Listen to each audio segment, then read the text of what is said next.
Okay, ladies and gentlemen, family members, welcome back. Of course, this is Human Face, Humanity First, uplifting all souls across the board. So, ladies and gentlemen, family members, of course, today is Wednesday, the 26th of October 2022.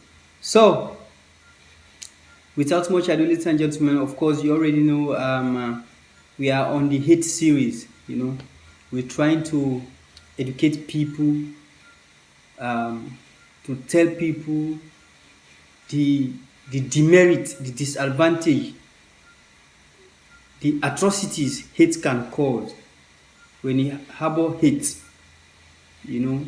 against somebody or something, how it can destroy you, the individual, you yourself, how the hate can consume you before ever it will trigger you to destroy another person. So this is very important because hate is what causes narcissists and character assassins to become demons, to destroy their victims. Okay, so ladies and gentlemen, family members, without much ado, we are taking prominent people, explaining how they have helped in fighting hate, how they've used their positions as prominent people, how they've used their education, their knowledge, and all that to fight hate, to transform people's life. So we've done Muhammad Ali, we've done Martin Luther King Jr. Today we are taking one African leader who the world over transformed people's life. Okay, so he is no lesser person but Kwame Nkrumah, Dr. Kwame Nkrumah of Ghana. You know how Dr. Kwame Nkrumah of Ghana used his position as an elite, as a well-educated man, to fight hate, to redeem his people from colonialism, to try and unite the entire Africa, under one umbrella. Okay? So, ladies and gentlemen, family members, let's go straight. So, how Kwame Nkrumah fought hate. Kwame Nkrumah, born September 1909 in a village called Nkroful, Gold Coast. He died on April 27, 1972 in Bucharest, Rome. Nationalist leader. He was a nationalist leader and a president of Ghana from 1960 to 1966. Nkrumah worked as a teacher before going to the United States to study literature and socialism from 1935 to 1945. In 1949, he formed the Convention People's Party, which advocated non-violent protest, strikes, and non-cooperation with the British authorities. Elected Prime Minister of the Gold Coast. In 1949, he formed the Convention People's Party, which advocated non-violent protest, strikes, and non-cooperation with the British authorities. Elected Prime Minister of the Gold Coast 1952 to 1960, and then President of independent Ghana. Nkrumah advanced a policy of Africanization and built new roads, schools, and health facilities. After 1960, he devoted much of his time to Pan-African movement. Osajifo Dr. Kwame Nkrumah, during his 10-year education in the United States, gained a variety of college certifications from sociology, theology, and philosophy. It was during this time of his stay in the United States that he gained interest in Pan-Africanism, Garveyism, and Black nationalism.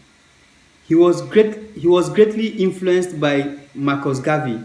As a student in the United States, Dr. Kwame Nkrumah joined the Black student activists and helped to found the African Student Association of America and Canada, where he worked alongside particularly young people from numerous then colonies across Africa.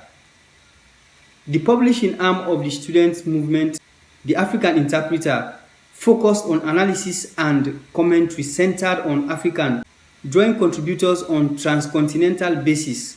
Osajifo, from his early years, remained an ardent advocate for solidarity across the African freedom struggle.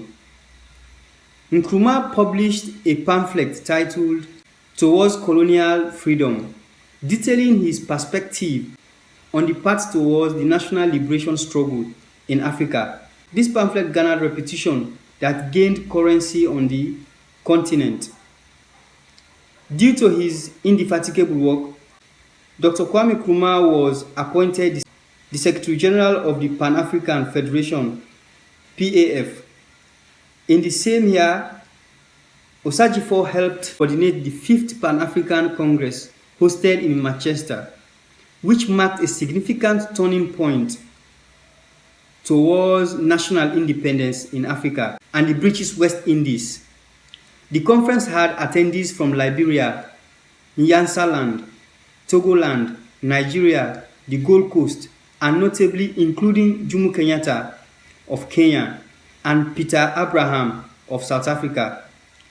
The precedent set in the Manchester Congress propelled Nkrumah's international reputation and saw him develop further relationships with leaders from across the world, including the likes of Malawi's Dr. Hastings Banda and W.E.B.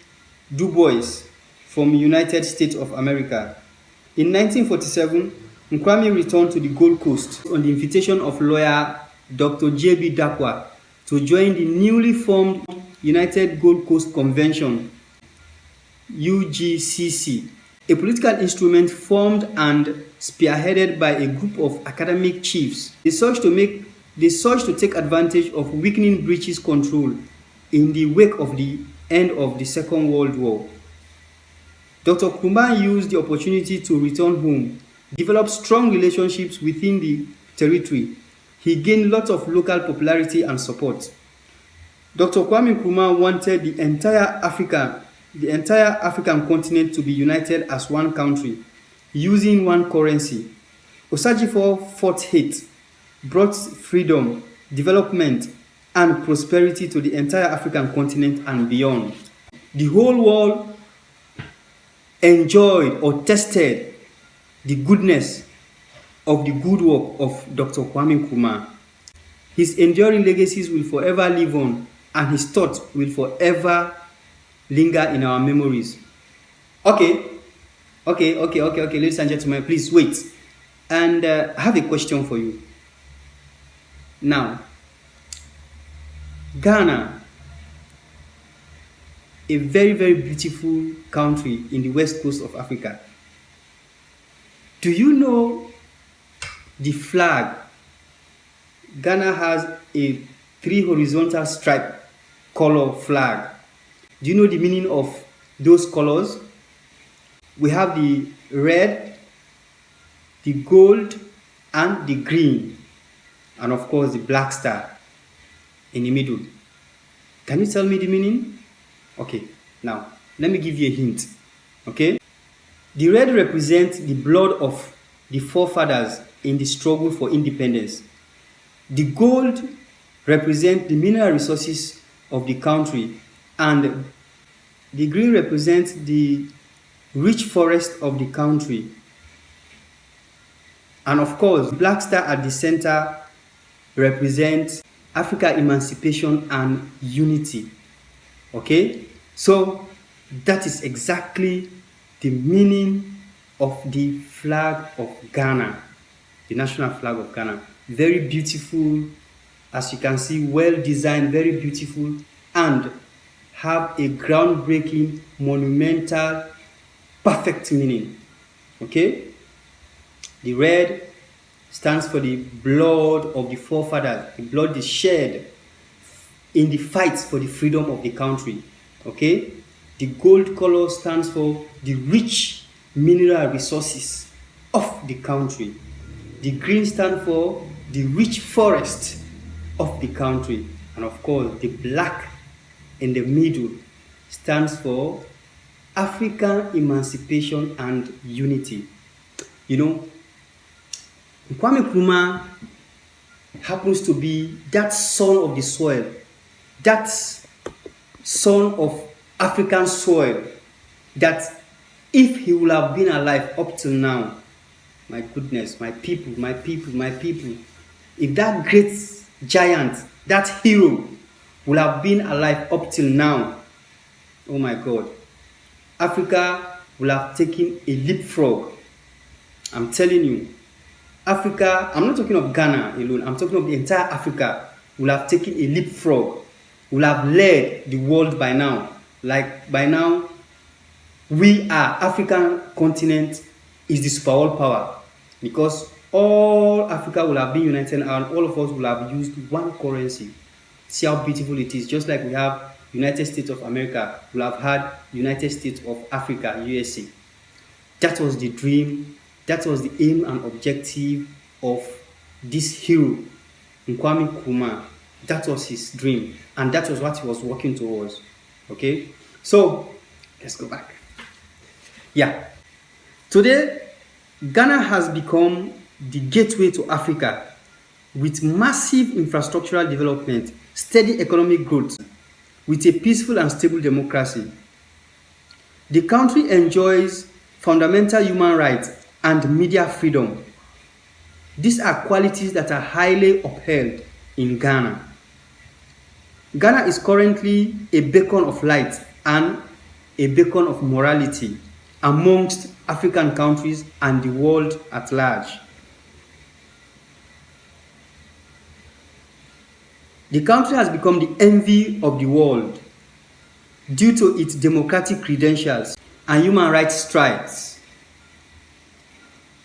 All these qualities, coupled with the country's unique, rich and diverse cultural heritage, have transformed the country to a magnet of touristic destination, with avalanches of tourists visiting the country annually.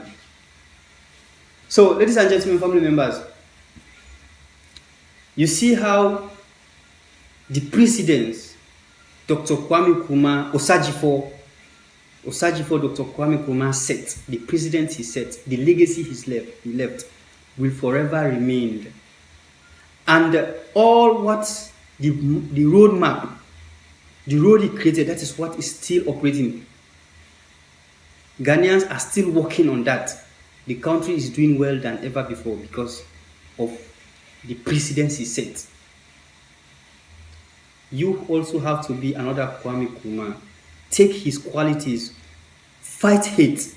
When you fight hate, development will come. When you fight hate, love, peace will show up. And your country, everything, the world at large will enjoy from your legacy, just like Kwame Nkrumah. I challenge you also to be another Kwame Nkrumah. I love you all. Peace and respect always. Bye. I'll see you again on the next one.